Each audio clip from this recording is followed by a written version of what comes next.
Bom dia, boa tarde, boa noite. Tá tudo bem? Está no ar mais um episódio do nosso Radar Projetos. Radar Projetos especial. O Alex, ele queria um almoço de graça, tava devendo a gravação do Radar Projetos e ele pensou, como juntar as duas coisas e fazer um programa que me beneficie? E faça o Golden trabalhar gratuitamente. Aí ele pensou, vou gravar um Radar Projetos na casa dele. Ah, agora eu entendi! Só que eu, como não gosto de fazer trabalho sozinho, arranjei trabalho para as duas pessoas também que estavam junto nessa empreitada com o Alex e a Thaísa. Dá uma boa noite aí pra gente, Thaísa.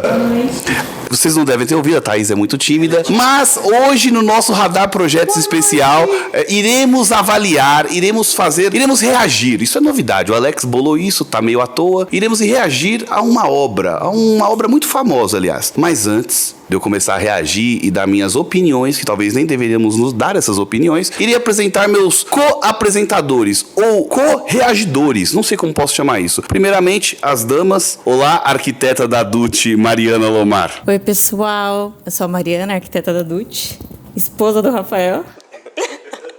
E vim trazer aqui um olhar diferente para os comentários de vocês. E do meu lado esquerdo, as pessoas estão com saudades do nosso DRCcast. E aí, Michel, voltando às câmeras, voltando aos programas, diga aí, se apresente, pessoal, dê a boa noite. Bom dia, boa tarde, boa noite, né? Verdade, não sabemos. Boa noite, não sabemos. Mas tenho que dizer que eu sou a parte mais importante dessa gravação de hoje. Eu trouxe o Alex, eu só vim por isso. Alguém tinha que trazer o Alex, né? Tudo foi uma desculpa. Aí eu já tava aqui, me renderam, falaram, vai gravar também, então vambora. É isso aí. Radar Projetos, edição Little Valley, Valinhos está no ar.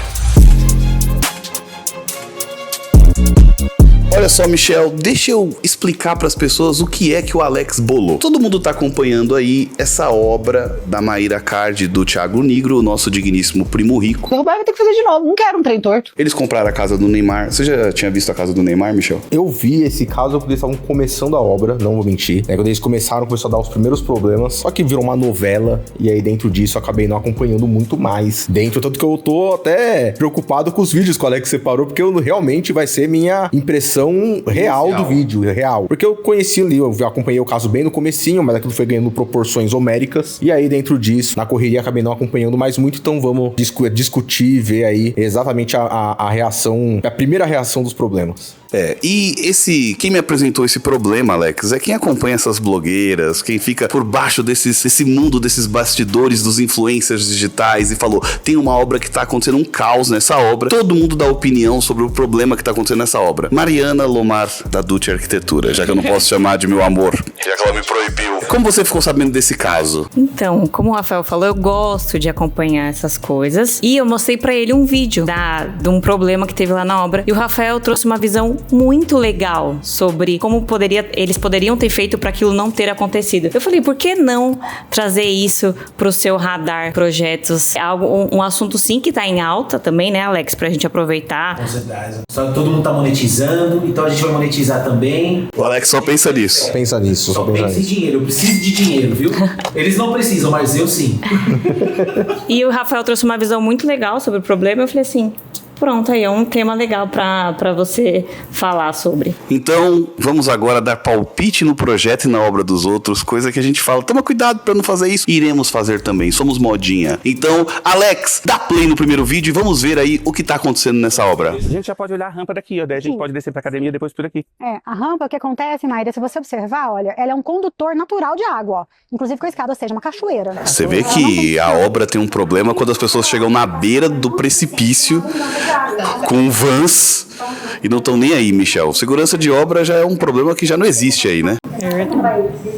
E também, se você olhar até dentro do próprio lote, quanto o lote vizinho, né? Então ali atrás também tem um problema. Tratamento de prédio mesmo, você faz no sentido, capta, vai chegar. Agora, você sabe por que esses trem tá aberto? Pausa um pouquinho aí, Alex. Vocês percebem que eles estão comentando sobre a parte de não ter captação de água tal na descida da rampa. Uma das coisas engraçadas é que nessas duas situações, quando tem problema com esse tipo de obra, a gente tá pegando o primeiro sinal, né?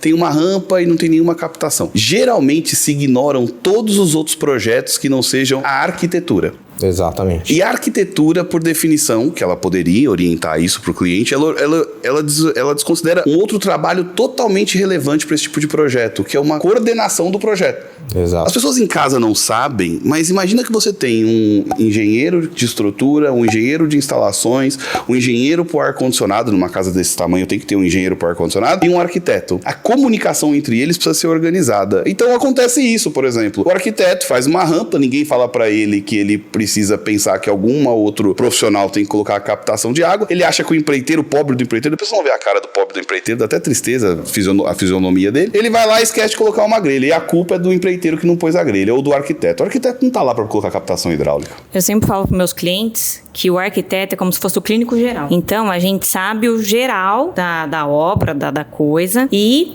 para cada especialidade, né, para cada disciplina, vai ter um técnico, um profissional responsável. Então, faltou essa comunicação, eu acho, né, de todas essas outras disciplinas. E até trazendo um pouco, né, a arquiteta, ela aponta e diz assim, olha, poderia ser criada no decorrer da rampa algumas grelhas igual se faz em prédios. A construção civil em massa em prédio, às vezes não é o melhor, às vezes é o mais rápido ou o mais prático a se executar, né? Isso é uma coisa importante. E também não é tão simples assim sair criando grelhas no decorrer de uma rampa, porque a grelha tem que estar abaixo do piso. Então, geralmente, a estrutura tem que ter previsto essas grelhas, né? Senão você corta a rampa para encaixar uma grelha e agora o apoio da rampa. Você simplesmente não tem. Geralmente você faz vigas antes, viga depois da grelha, exatamente para estruturar a rampa. Porque você realmente quebra a rampa quando você coloca grelhas. Então, o que o Rafael falou, às vezes fica naquela discussão, resolve na obra. Não vai resolver na obra. Tinha que ter sido resolvido em projeto mesmo, porque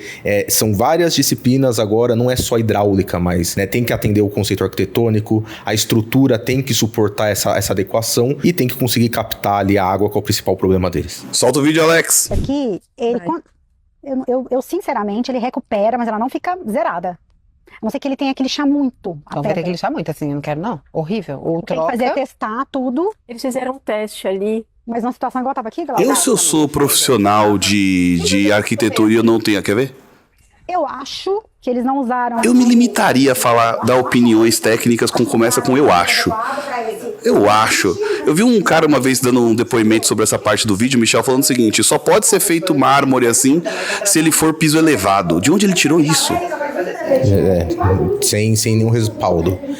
Uma coisa importante, Alex, dá uma segurada aí, por favor. Uma coisa importante que poucas pessoas veem, né, quando vão fazer uma obra, aonde que tá o manual de instalação, muitas vezes, de um piso cerâmico, de um porcelanato, tá na própria caixa, né? Então, você não recebe um catálogo, um livreto junto com o piso cerâmico. Tá escrito na caixa. Primeiro que as caixas, né, a Mari que trabalha mais com obras aí, sabe, vem toda rasgada, molhada, destruída, né? Então, já é um problema. Mas também os catálogos dos fornecedores vão trazer ali recomendações que tem que ser absorvidas aonde, Rafael, essas recomendações? Desde o projeto, muitas vezes, né? Um memorial. Então, por exemplo, se você vai instalar um piso e esse piso pede, por exemplo, uma determinada camada abaixo dele, uma determinada camada com uma espessura muito grande, tem que rebaixar a laje, né? Então, você tem que ter ali um rebaixo de laje para impermeabilização, muitas vezes para tratamentos acústicos, térmicos. Então, de novo, né, a informação, né, a falta de antecipar a informação para a fase do projeto causa alguns transtornos em obra. E só dizendo novamente uma coisa aqui, pisos naturais podem ser assentados, aqueles que podem em área externa, mas tem que utilizar argamassa recomendada para pisos claros, tem argamassa branca, tem impermeabilizantes que você pode aplicar na argamassa, resinas poliméricas que evitam o rejunte, que evita que ele passe essa umidade e fique escuro. Pode ser piso elevado? Pode ser também, mas aí, até quando falava do piso elevado para não precisar ter feito essas juntas, mas eu tenho um rebaixo da laje pro outro lado. De novo, vocês percebem aí que o problema não é do profissional arquiteto, não é do empreiteiro, é a ausência de um pensamento holístico. Quando eu falo holístico, jovem gafanhoto, que o nosso público é qualquer afegão aqui, né? É geral, uma coisa ampla. Ou seja, quem é que tá pensando na impermeabilização, na arquitetura, na hidráulica, na elétrica junto? Falta uma coordenação do projeto. Então, mas aí nesse caso, vocês vão ver que eu já vi esse vídeo. Ela já assistiu. Né? Esses cortes. Eu não... Vamos ver a opinião de vocês. Se foi um erro de quem executou porque ele usou uma argamassa que era para área interna, na área externa também. Comum. Você já fez isso, Mariana Lomar, na Dutti? Então, aqui a gente tá reagindo a essa coisa específica. Então, aí o que Ele executou errado ou essa especificação também tem que ser, já tinha que estar no projeto? Acredito que sim, né? Arquitetos não têm que especificar material, senão fica uma carga de responsabilidade técnica muito grande. Agora, existe, olha só, hein? Jovem gafanhoto vai ficar surpreso de novo. Existe o projetista de revestimento. Agora, Michel, seja sincero, numa obra desse tamanho, mesmo sendo uma mansão do nosso digníssimo primo rico, Portfel, patrocina a gente aí. você contrataria um projetista de revestimento ou só uma boa empresa de engenharia com um bom coordenador? Projeto de revestimento não, Rafael. Sim, um bom executor. Mas para uma casa desse porte, um projeto de impermeabilização sim. Com certeza. Projeto de impermeabilização sim. Solta aí, Alex. Nas cidades europeias. Tá. A gente tá tentando Muita entender, vê se amizade. você sabe. Por que que lá manchou, assim, os rejuntos? Um abraço pro Stefan, hein? Massa plástica, né? Então, O que significa isso? Quem que... a água, tá vendo que tá mais escuro aqui? Ou tem um lugar que é mais claro? Essa massa plástica, ela não tá retendo muita umidade. Então... Meu Deus, massa plástica, Michel. Você entendeu? Retrasado. Ele falou que vai ter que tirar a massa plástica. Na área externa, ele não indica massa plástica. Vai ter que É mesmo. Ele vai ser um pouco mais... Eu acho que o problema é com isso na instalação da massa plástica. Agora, uma pergunta que eu não sei, tá? O seu empreiteiro precisa de um empreiteiro. Tem que botar rejunte. Mas não esse. Não, esse aqui é massa plástica. A pergunta do arquiteto. Entendi. Entendeu? Foi feito o rejunte. Uma coisa também, era bom a discussão técnica não levar o cliente, né? Ela tá parecendo um papagaio, vocês estão percebendo? Tirar isso e vai lixar, pra poder arrumar o troço. Tá bom. Não é, não. Inclusive o cara que veio aqui... Mas isso é um problema que eu acho que é um dos mais que a gente passa, né? Tem um lado bom e um lado ruim de ter o cliente tão presente na obra. A obra tem uma hora, aquela que a gente fala que é a parte cinza, que ela tá terrível, parece que nada tá acontecendo. Então o cliente vai lá, ele fica desesperado. Ele começa a palpitar, vai ter um corte aí também, que ela vai começar a ver coisas que ela vai querer trocar, porque ela tá muito presente na obra. Então ela duvida do processo. Então também tem que tomar, igual você falou, uma discussão técnica, o cliente junto, ele já tá desgostoso com tudo que tá acontecendo, ele acaba palpitando mais do que devia e deixando os profissionais meio que ali querendo agradar e mudando muita coisa no processo que não precisava, não precisaria. Dentro desse contexto todo, vocês percebem uma ausência total de falar não para o cliente. Uma coisa importante, o cliente não tem razão. Isso é uma das maiores mentiras que existem. Aliás, quanto mais leigo o seu cliente, menos ele tem capacidade de direcionar os melhores caminhos. Talvez até seja reforçando de novo o papel do gestor, do coordenador de um projeto, que é quem organiza todas as partes, é a pessoa geralmente que faz não. Geralmente é a pessoa que é menos quista por todos. Porque ela fala não pra um, fala não pra outro, fala não pra outro, inclusive pro cliente. Porque muitas das vezes o cliente não consegue nem alcançar, dito isso que a Mariana trouxe aqui pra gente, né? Que ele não consegue acompanhar o processo de desenvolvimento e falar pra ele, calma, vai chegar no resultado que você espera ou não é esse resultado para o seu tipo de projeto. Ou não é possível, né? Ou não é possível. Uma coisa que eu, né, no curso que eu ministro, eu falo muito pras pessoas, que esse é um problema grande, né, que a internet nos trouxe, né, no geral, é que as pessoas conseguem acessar muito conteúdo e hoje temos muito conteúdo que nem verdadeiro não é. Então você olha uma obra maravilhosa e às vezes eu me pergunto, será que é verdade essa obra, né? Será que ela realmente existe? E a gente não sabe, né, primeira coisa, né, o recurso que foi gasto, né? E não é só recurso financeiro mesmo, técnico e tempo também. Será que tinha tempo suficiente para fazer um processo melhor? Foi dado tempo suficiente para se alcançar? Porque a gente fala tempo, gente, um sistema desse de piso tem que ter cura de contrapiso, tem que ter todo um processo ali adequado. Ok, beleza, temos todos esses recursos. Aonde eu vi aquilo aplicado tem a mesma condição ambiental da onde eu tô aplicando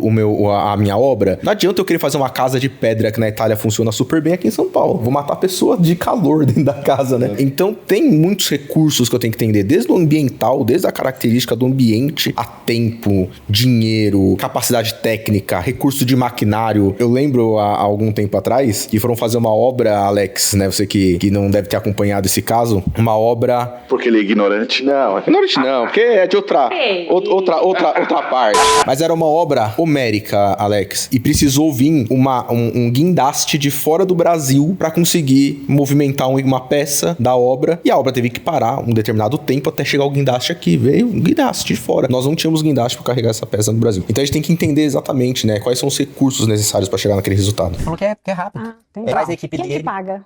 A gente. A gente quem? A Builder. Você tem que estar... Não, eu tô Azeite quente. porque quando Azeite pode ser. quando vier, eu não vou aprovar. Ela já tá sabendo, eu não vou. Quem paga é quem não leu o contrato, geralmente. Fez o escopo de contrato ruim. Explicou. O que ele me explicou aqui? Ele Quando falou você monte obra, um cara desse é um mágico, ele não é um moço que faz mas aí, mágica. Aliás, cabe um comentário interessante sobre esse quem paga nesse horizonte aqui.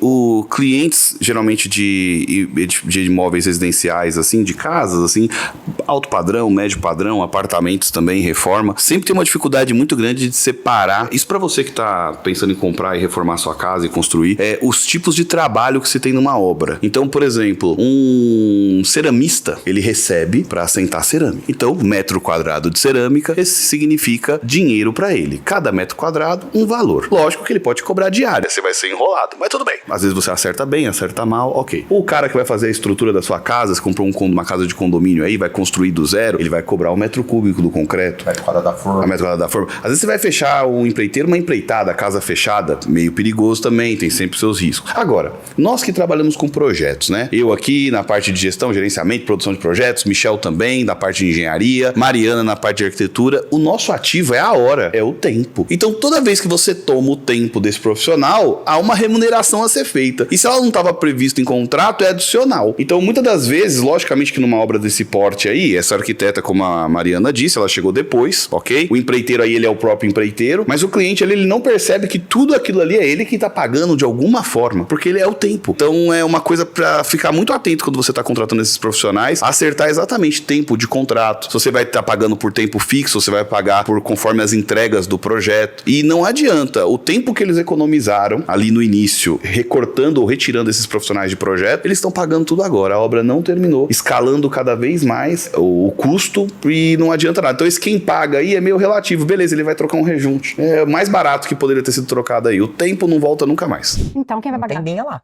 A gente vai ter que conversar isso aí. Aí é o dono da empresa, né? Aí é o dono da empresa com o meu cliente. Meu cliente falaria... Um abraço pro Charles. Eu tô conversando com ele, várias coisas, produto pra passar aqui, tô vendo tudo pra tentar parceria. Não, ele é maravilhoso, já quero o telefone dele. Quem errou? Não, aqui. Porque tá sendo... Maíra, você não tá entendendo. Eu não apareço mais aqui, sabe por que eu não apareço? Porque eu tô hospitalizada. Eu tô nervosa. Mas então deixa eu fazer uma explicação que ele me trouxe aqui pra vocês entenderem. Tem fissuras aqui que ele me mostrou, que a pedra do mármore, ele falou que tem micro minerais, que são diferenciados, por isso que tem as diferenças de cor. E esses microminerais, às vezes eles puxam mais água, eles absorvem mais água e expandem. Por isso que às vezes aparece uma trinca que já existia. Eu não colocaria pedras naturais se eu não tivesse disposto a umas trinquinhas também, viu, amor? Com certeza. Eu acho que, não sei como que foi escolhido, né, esse material, mas era algo de deixar muito claro pro cliente, né? Esse tipo de material que você vai escolher, ele é uma pedra natural, ele vai ter diferença de tonalidade de cor, pode haver trincas futuras, né? Eu gosto, é a beleza do material, mas tem que estar muito claro pro cliente isso, porque eu entendo que o cliente, ele é leigo, né? Como a gente estava falando aqui. Então, também cabe a nós, profissional, deixar isso muito claro pro cliente. Essa parte de definição, explicar para eles a diferença, o que vai acontecer, essa parte de curadoria de material, eu acho bem importante deixar bem claro mesmo, explicado, para quando estiver pronto, ele não tiver essa surpresa aí. O quanto é importante o cliente definir? Você falou uma definição interessante. O quanto é importante o cliente definir as coisas no momento certo? Tem muito vai e volta do cliente, assim, que impacta, e aí você fala assim, ó, pausa, então vou ter que refazer o projeto. Ele aceita bem? Como que é o seu lado da história aí para clientes indecisos ou indefinidos? Sim, acontece muito. Tem uma frase que eu falo que eu acredito que eu roubei sua. Ah, com certeza. Que eu falo pro cliente assim, uma decisão sua no projeto tem um grande impacto e um baixo custo. Então, por exemplo, no projeto é pra gente testar essas coisas. Então, vai testar essa pedra, uma pedra de outra cor. Ali a gente consegue testar com baixo custo, que é só o tempo. Agora, qualquer coisa que a gente não tiver definido em projeto, ele quiser trocar na obra, vai gerar um grande, tem um pequeno impacto, porque ele não vai conseguir mudar tanta coisa e um alto custo. Por exemplo, a gente teve um caso, já estava a obra bem avançada e o cliente quis mudar a pedra da bancada. Era uma bancada de um lavabo e do café. A gente ia usar uma pedra preta, o São Gabriel polido, escovado, e ele quis mudar a pedra ônix. Só quis mudar a cor da pedra. só. Aí eu falei assim, cliente, tudo bem, mas a gente vai ter que voltar em projeto. Nossa, mas Mariana, eu quero trocar só a cor da pedra. Só que ali, a gente ia ter que acrescentar um ponto de elétrica, porque essa Onyx vai um LED embaixo. Cada mudança eu preciso conectar, eu preciso falar para várias equipes. Então eu tinha que avisar o empreiteiro que o eletricista dele ia ter que fazer um ponto a mais de LED. Eu ia ter que comprar mais um tanto de LED. E a marcenaria, como eu falei, né? A gente é meio que o clínico geral. Cada especialidade também faz o seu projeto técnico. Quando a gente faz um projeto de marcenaria, o que a gente faz muito com marceneiros, né? Eles também fazem o projeto técnico deles. Então, eles fazem o projeto, mandam pra gente aprovar, a gente aprova e o cliente também aprova. E, nesse caso, o marceneiro já tinha feito a parte dele debaixo dessa bancada. Então, além disso, ele também teve que fazer uma adaptação para colocar, para passar esse LED só por causa dessa mudança de pedra. Então, cada mudança assim tem um grande impacto e quanto antes a gente conseguir deixar todas essas definições certinhas, menos atrasos, retrabalhos, extras a gente vai ter na obra. Então, é totalmente importante essa parte de definições. Nossa, eu decidiria pelo mais simples só pra evitar todo esse risco aí. Eu quero LED nunca mais. Nada com um cinza corumbá. É verdade. Mas assim, só pra arrematar aqui, me parece que o piso é um travertino? É um travertino. É um travertino. Bom, eu, assim, né, a primeira coisa que eu não indicaria um travertino pra uma área molhada, né? É uma pedra porosa, né? É um mármore, né? Mármores, por definição, são mais porosos que granitos, né? Então, é uma pedra porosa, ela vai subir umidade, ela tem realmente os cristais naturais da pedra, vai ter fissura, né? Uma coisa importante, tá, pessoal? Quem nunca viu um vídeo de extração de rochas naturais, seria bom ver pra entender como que uma bancada nasce. Né? Nasce de uma explosão, muitas vezes, né? E de uma rocha absurda, de grande, com um bloco absurdamente grande, caindo e quebrando, né? E depois disso é fatiado. Então, ter microfissuras é algo até esperado do processo, né? E assim, por exemplo, olha, no meu projeto eu quero colocar um tipo de mármore que ele não é o mais adequado para a área externa, porque é uma pedra natural, adequado para adequado. Deus não falou nada, né? Deus não falou, não, você não. Mas já nasce no chão, né? Mas assim, proporcionalmente a sofisticação ou a adaptabilidade que você está querendo fazer com aquele material, ele é para a área interna, vou fazer na área externa. Também tem que ser a sofisticação da mão de obra, do projetista, do seu refino, até como cliente, para entender o que é aquilo. Por exemplo, eu quero mármore na área externa, ele vai ter umas fissuras e eu vou me sentir satisfeito, porque não tem certo ou errado também. Ele tem um veio de trinco, tá errado. Não, é natural. A beleza tá ali. Então, existe um certo nível de sofisticação, até com relação à mão de obra, para saber até como fazer isso daí. Vou ter que estucar a pedra, vou ter que polir. Vai ser granito, beleza, mas eu não vou fazer esse granito flameado, eu não vou fazer algum tratamento para ele não ficar com o coeficiente de atrito baixo. O que significa isso?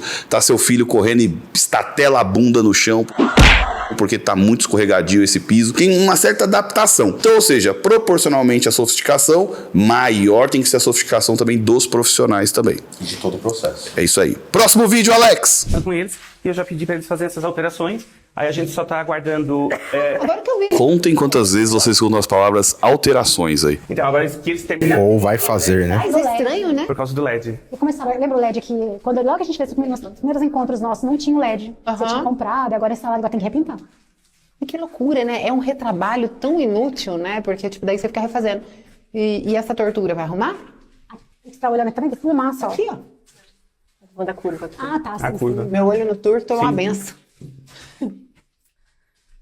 Olha, gente. Acho que não tá nem acabado também, né? Meu Deus do céu também, né? É que assim também, né? Tem uma pessoa estreônica aí, todo mundo também tá ali pra bater palma, né? Também a verdade é essa também, né? Muitos erros aí, na casa de todo mundo tem também. Aí tem um pouco do show. Esse arco é feito de drywall, não, né? É na massa mesmo, né? Não, é drywall, é chapa. Vocês iam fazer de Então, eu acho que é drywall. Eu achava que era drywall também. É drywall e massa de gesso.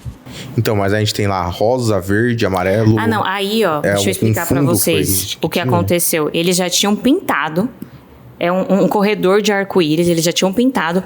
Aí depois ela quis colocar o LED. Não sei se ela não colocou. No projeto tinha ou não tinha. Teve essa alteração de colocar o LED. Então eles rasgaram de novo a parede para passar o LED. Aí estão passando o gesso de novo para pintar depois de novo. E estão refazendo esse arco.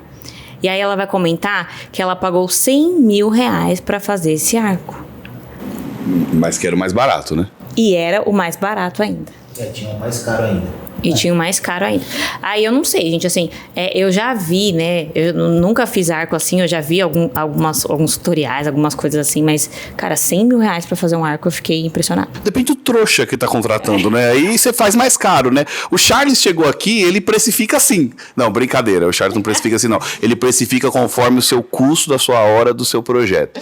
Mas assim, mas só uma coisa interessante aqui, ó. É lógico que ela deve ter pedido LED no arco. E é lógico que é o arquiteto de interiores que vai projetar o interior. Ele não vai fazer a luminotécnica de cada peça e componente. E é lógico que não tinha um coordenador de projeto para falar, olha, você colocou no seu escopo, você definiu que tinha uma luminária de LED no arco, o arquiteto fez os vincos, o decorador fez as voltas aí desse arco que você queria, só que ninguém colocou a luminária. Por quê? Porque falta a integração dos desejos com os outros projetistas. É a ausência de coordenação do projeto. Esse não é um projeto...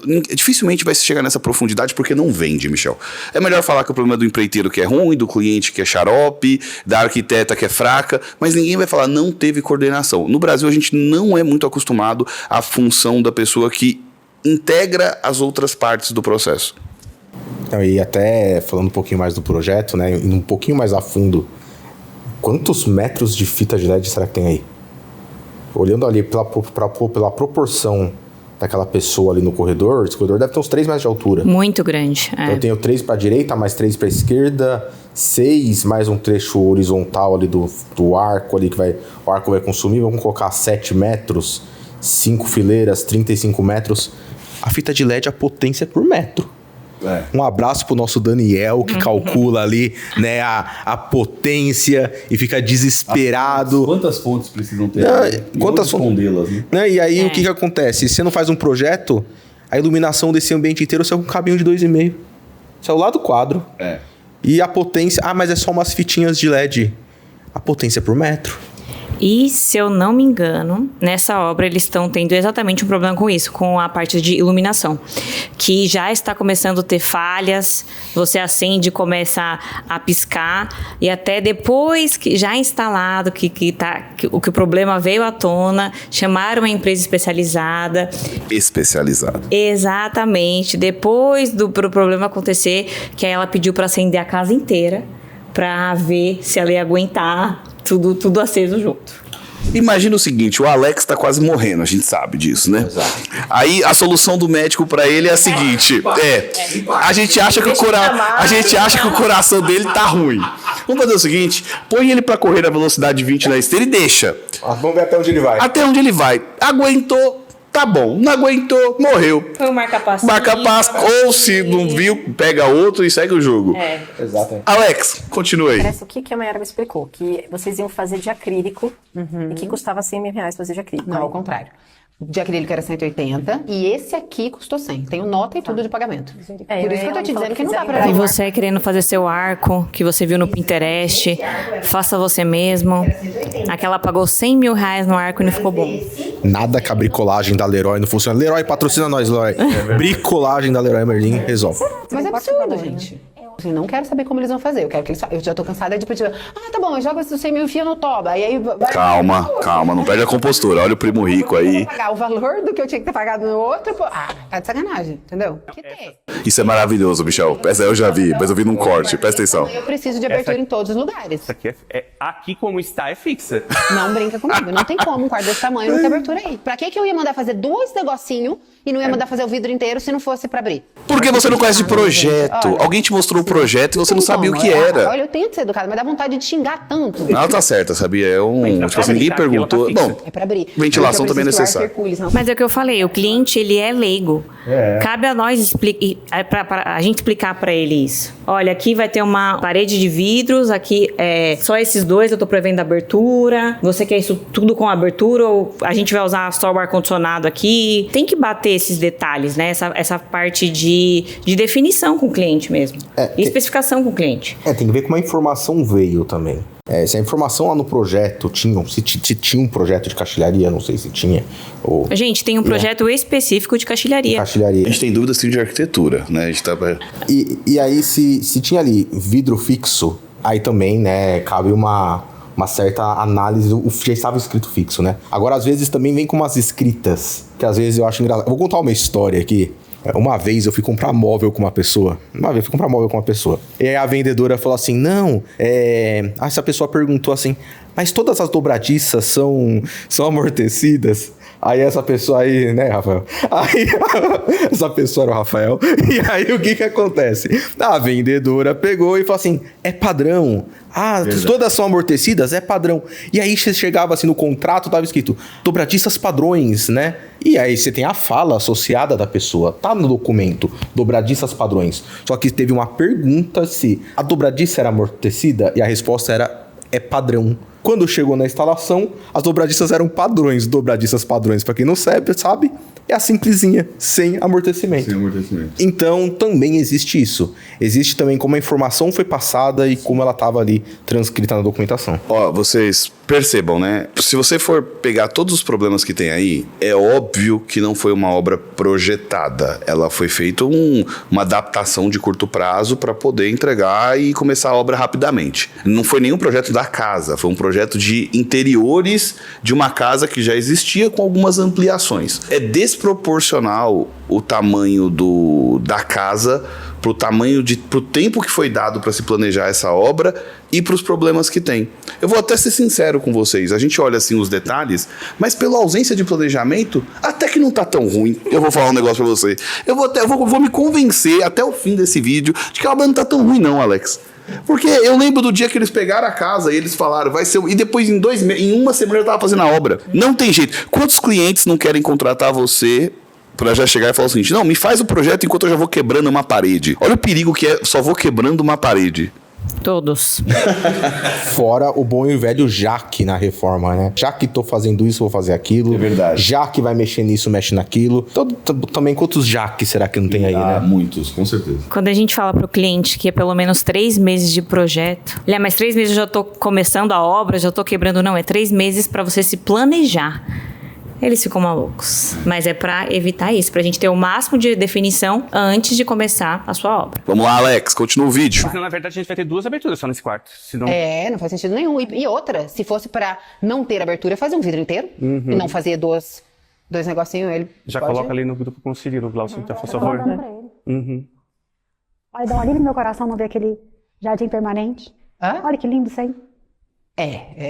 Você pegou perigo. Você acha que eles subestimaram essa reforma, Rafael? Eu acho que também quiseram muita permuta também, viu? Muita permuta dá nisso, tá? É que nem o Charles. O Charles adora fazer um bônus. Me faz um negócio aí que eu te faço isso. Me faz um negócio ali que eu faço aquilo. Dá nisso aí, viu, Charles? Bônus, dá isso daí, ó. Permuta, é permuta de arquiteto, é permuta de vidraceiro, é permuta de ceramista, é só permuta. Essa arquiteta que tá reclamando aí é na permuta. Não vale nem a pena prestar muita atenção nisso daí, não, viu? Eu acho que ela falou que não teve nenhuma permuta, que eles pagaram tudo. Você acredita nisso, Michel? Eu já não sei. Bom, como diz o Emílio. Então, desde segunda, ontem, a Build contratou uma empresa para finalizar a obra. Porque o que eles faziam? A contratação deles era tudo diário, mãe. Tipo, eletricista diário, tudo diário. Então a coisa não acabava, não ia. E agora é uma empresa que assumiu. Olha só, isso é outra coisa também, né?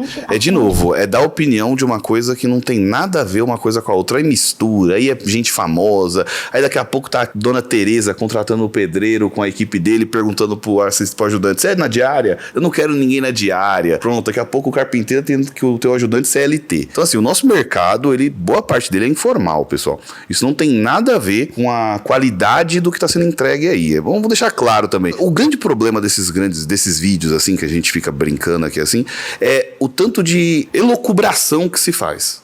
Não, esse piso não é para isso. Isso daqui, com certeza isso daqui. Eu li um estudo... Como que se faz esses estudos, né? Que não se pode isso. O pedreiro é na diária, então vai ser uma porcaria. O nosso mercado é cheio de adaptações pela característica dele, que não é o problema dessa obra, não é isso. E muitas das vezes, a casa de cada um de vocês aí que tá vendo, tá cheio desses probleminhas aí que você só aceitou. Às vezes também é só aceitar também a incapacidade do dinheiro que você tinha. Proporcional o dinheiro ao tempo é proporcional ao resultado também, entendeu? Eu não gosto muito dessas assimilações que se fazem no meio do vídeo, não, porque, você vê, como é na diária ficou uma bosta. Como se o funcionário padrão também de todo lugar que você contrata é maravilhoso. Não é verdade também. E também o negócio, vai chegar outra equipe para terminar a obra. A pior coisa que tem é a pessoa que chega perdida em algum lugar, né? Não conhece o processo, não conhece o projeto, não conhece os problemas. Já chega que nem ela aí, botando defeito. Exatamente esse ponto que ia chegar. Já chega botando defeito e vai arrumar outras coisas pra fazer. E aí essa obra de 3 anos já vai pra mais 5 anos. Então já também é um problema. Às vezes só tem que finalizar mesmo ou dar tempo de finalizar, né? Porque é igual quando você pega o projeto, Rafael. Você pega o projeto, você pega aqui o projeto, aí você olha ali o projeto de hidráulica e fala, mas eu não tô vendo aqui a distribuição hidráulica do banheiro. Calma, estamos no anteprojeto. Exatamente. Segura um pouquinho, daqui a pouco você recebe o detalhamento, um isométrico. Calma, pode só não estar pronto ainda. Pessoal, vão num apartamento, no fim de obra, voltem 3 dias depois da limpeza. É outro apartamento. Mariana, fala pra gente aqui, depois do trabalho que a gente fez de explicar os faseamentos do projeto no processo da DUT, tem diferença ou não tem diferença encarar o projeto por fases? A diferença aqui é você entender que cada fase tem o seu papel no projeto. Nossa, pergunta difícil. Põe preto e branco, Alex. É as fases, são as fases. O Michel falou de fases, tem que falar de fases. Estudo preliminar, o anteprojeto, 3D. Não as nossas fases, as fases do projeto de interiores, meu amor. Entendi, meu amor. Meu amor não, Rafael. Sim, porque cada fase a gente vai tem um nível de definição, né? Exatamente. A fase vai avançando, a gente vai avançando nessas definições com a validação da fase anterior. Então, o projeto ele vai seguindo muito mais consistente e validado. Eu lembro, por exemplo, quando a gente, naquele início lá com a DUT, você e a Fabi, vocês estavam no início da empresa, a gente falando sobre transformar o briefing numa fase. Então, que era o estudo preliminar de vocês. Então, você tem um briefing que é para você pegar todos esses desejos iniciais. A Maíra aí fala um monte de desejo. Será que ela manifestou esses desejos num briefing? Briefing é um formulário de intenções. Você, jovem gafanhoto, afegão médio que me acompanha. Será que ela manifestou esse briefing nos seus desejos iniciais? E aí depois você materializa. Quantas voltas geralmente tem entre o briefing e o primeiro protótipo do 3D que vocês fazem? Quantas vezes volta geralmente um projeto? De revisão, mais ou menos, a gente tem umas 2 revisões. Do EP pro 3D? Sim, de revisão. Mas, assim, o meu olhar, né, vendo o geral aqui, eu acho que é um grande problema de definição. E aí, essa definição a gente vai fazer em todo esse processo de projeto. Definição lá na hora do caderno de detalhamento já é tarde demais, certo? É tarde demais. Só que ainda é menos pior. Com certeza. Do que na fase da obra. Com certeza. Solta aí o vídeo, Alex. Só estão distribuindo pessoas. Entendi. Você tá vendo mais carro, mais gente hoje? Eu já nem olho mais. Meu olho já nem Mas vê. aí agora a gente monitora por causa da medição, né? Senão não recebe. Eu tô igual a mulher traída, que o cara fala, eu mudei. Eu falo, boa tarde. Olha só. Quais são as lições aprendidas? Não, Alex, qual é a lição aprendida por você, que é o leigo aqui, que vai contratar para sua mansão? Como que você faria, Alex? Usando que a culpa é do Neymar,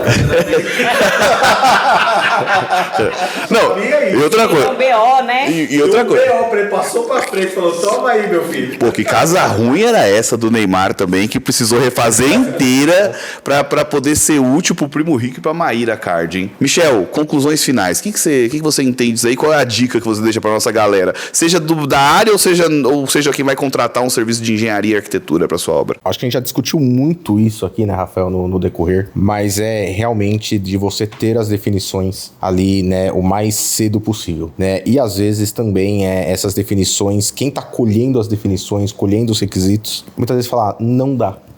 E muitas vezes não dá mesmo, né? Muitas vezes é questão física, muitas vezes é espaço, muitas vezes é logístico. Então, muitas vezes realmente não dá. A obra do alto luxo, ela tem muita essa característica de ter muitas alterações ao decorrer do... Porque tem uma coisa que é normal, por exemplo, O viés artístico, né? Você tem o viés artístico e você tem o avanço tecnológico de tudo muito rápido. Então, hoje, quando você está fazendo um projeto, se faz o projeto com determinado ar-condicionado, se no decorrer da obra lançar um modelo mais sofisticado, mais econômico e mais eficiente, o cliente vai querer trocar. Porque, muitas vezes, o custo, você enxerga que o custo não é um problema. Então, uma vez que o custo não é um problema, só que o prazo, as condições naturais, né, da obra também não pode ser um problema. Então, foi aquilo que você falou, né? Uma obra dessa necessita de uma sofisticação de mão de obra. Uma obra dessa necessita de uma sofisticação de projeto. Uma obra dessa necessita de uma sofisticação de gerenciamento. Ela necessita de uma sofisticação de tudo ao mesmo nível que se espera da sofisticação de mão de obra. Então, se você não consegue equalizar isso, às vezes é melhor você baixar um pouco a sua expectativa. Nós, na Dutch, a gente tem o princípio que, assim, a casa é do cliente. Então, eu vou fazer um pouquinho a defensora do cliente aqui, né? Vocês são mais projetistas, né, de... Mais... Eu falo até para minha sócia, para a Fabi, eu falo assim, a casa do cliente, ele pode fazer o que ele quer, mas o nosso papel é explicar que tudo vai ter uma consequência. Por exemplo, ele quer trocar agora para uma máquina mais moderna. Tudo que a gente já fez em projeto vai ter um grande impacto? Que impacto que vai ter? A gente passar isso para ele poder analisar se ele vai querer seguir com aquela mudança ou não. Tanto de prazo, quanto algum extra que vai ter. O papel do profissional, do arquiteto, eu acho que o arquiteto é o grande maestro dessas obras residenciais, é conduzir o cliente. Conduzir o cliente, passar essa visão técnica, mas sim, atendendo ao que ele quer ali, porque é o que você falou, a conta vai vir. Muitas vezes não é o orçamento não é o problema, mas todo esse desgaste, o tempo, a frustração, às vezes pro cliente, se você explicar isso pra ele que vai ter, ele vai falar assim, não, melhor não, deixa isso aqui mesmo, por enquanto tá ótimo. Mas tem que passar isso pra ele, porque a gente querer absorver isso, só um profissional, arquiteto que tá na frente, não tem essa capacidade e vai frustrar todo mundo que tá no processo. Eu acho que até, só arrematando, você trouxe um termo muito legal, que é o arquiteto é o grande maestro dessa obra, e além dele conduzir o cliente, ele tem que conduzir os demais projetistas que estão ali dentro, porque tudo vem de uma concepção dele com o cliente. E também aí o que se tem muito, Rafael, que eu vejo, Mari, que eu vejo, é o cliente solicitando e essa informação se perdendo no meio do caminho. E aí, nada como um bom sistema de gerenciamento. William, Make Pro, um abraço, William. Não teria metade desses problemas, Alex. Mas um bom sistema que você consegue centralizar todas essas informações é importante. Mas dá pra fazer ali no papel, na prancheta? É lógico que dá. Vai depender da sua organização, do seu refinamento e do quanto tempo você está disposto a perder organizando depois dessa informação. Olha só, vou trazer uma realidade que não é da construção civil, é de qualquer aspecto da sua vida. Risco, custo e prazo. Você nunca terá o máximo dos três. E dentro de risco você pode colocar escopo, características que você quer para aquilo que você quer. Nesse caso aqui, uma obra. Se você quer pouco prazo, você vai ter que mexer com risco e com custo. Se você quer um baixo custo, aumenta seu risco. Às vezes você ganha um pouco de prazo. E se você quer um custo muito baixo, as outras duas variáveis, o risco e o custo, também vão modificar. Então assim, querer tudo é querer o impossível. Querer o impossível é desejar o mal para si mesmo e para o outro. Então você está contratando a sua obra, você está contratando o seu projeto, precisa de projetos de engenharia, DRC Pro. Precisa de projetos de arquitetura, vai para a Dutch. O meu patrocinador, um abraço, William, Make Pro, tá aí na área. Eles vão te ajudar, mas eles não fazem o impossível. Ninguém aqui faz o impossível. Nós lá da RM+, fazemos o impossível, Alex? Não fazemos o impossível. E o impossível depende de a gente ter esse contexto na nossa mente. Risco, prazo e custo. Os três, no máximo, nós nunca teremos controlado. Então, quando você for fazer sua obra, quando você for fazer seu projeto, meça a sua sofisticação com a sua expectativa, com a velocidade que você quer para não se frustrar. Porque muitas das vezes também é por conta da expectativa. Eu nessa casa aí, metade dos problemas eu tava de boa. Eu não teria problema que eu nem consigo comprar casa. Já começa aí. Então, pra mim tá muito Aquele problema que eu queria ter. É um problema bom. Ou se eu comprasse a casa, eu não reformaria. Também. Então, assim, a sua expectativa te gera a sua frustração. Você vê, a gente ficaria feliz só de estar lá. Então, assim, pra gente, isso não seria um problema. Às vezes você coloca muita expectativa e transfere essa responsabilidade. Então, aqui, o nosso recado, pelo menos o meu recado é: gerenciamento e coordenação é tão importante estar viabilizado quanto o projetista e o empreiteiro. Lógico que isso é uma obra residencial, ela tem um início, meio e fim, não vai ter uma repetição. Não são os prédios que a gente faz, não são os vários apartamentos que a Dutch tem que gerenciar lá as reformas, mas se você quer organizar esse seu projeto, você tem que pensar que são várias pessoinhas participando, cada um com seu desejo. O arquiteto quer ganhar dinheiro, o empreiteiro quer sair logo, o proprietário acha que vai estar tudo perfeito, e você dosar essas expectativas, eu acho que é a solução. Lógico que a gente também não pode ser inocente aqui, de não entender que isso também é um jogo de marketing também. Sim. Lógico que, vamos lá, a gente faz cagada na nossa casa, você não mostra, né, Michel? Não, lógico que não. Talvez deveríamos mostrar para ganhar um dinheiro. Não, Uma vez eu fui gerenciar uma reforma, há um tempo atrás, eu só esqueci do ponto de entrada de dados do apartamento. Quem será que é essa casa? Quem será a pessoa que teve que furar o pilar do fim de semana pra passar o cabo da Vivo? Com abraço, Stefan, com o seu martelete. E o síndico preocupadíssimo, Michel. Mas pode furar um pilar? Pode. Somos engenheiros, pode. Não estamos mais lá nesse apartamento, né, amor? Graças a Deus. Então é isso. Alex, missão dada, missão cumprida. O Charles está vestido de caipira. O Charles já está ansioso para comer. Eu não sei quando você vai assistir esse vídeo, em que época do ano, mas estamos em pleno São João. E o Charles veio a caráter aqui para a festa junina e já está querendo interromper esse radar projetos. O quentão na mão e tudo. Quentão na mão e tudo. Então vamos lá para nossa canjica. Você fica aí. Boa sorte na sua obra. Tomara que não tenhamos te assustado. E até o próximo Radar Projetos.